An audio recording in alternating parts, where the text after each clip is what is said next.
Magkwento na nga lang po kayo kung anong buhay niyo nung panahon ng hapon. Aba, iba noon.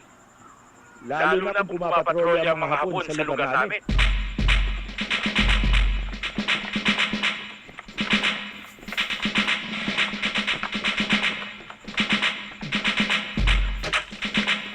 Nandiyan ang mga hapon! Itago niyo ang mga anak niyo babae! Itago niyo ang mga anak niyo babae! Itago niyo ang mga anak niyo babae!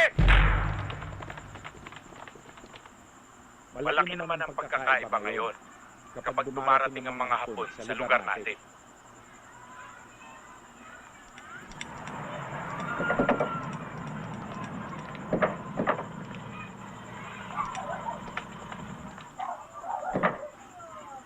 Ay, si Nakamura!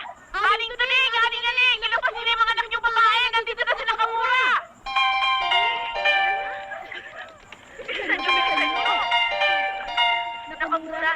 This is my daughter. Very young, Very beautiful. This is also my daughter. Beautiful.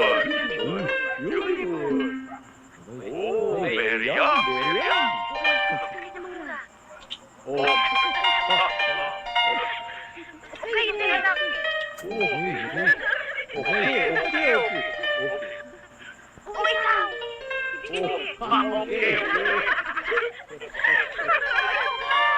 Nako. Iba na talaga ang Pinoy. Checkmate na talaga ng hapon ng Pinoy.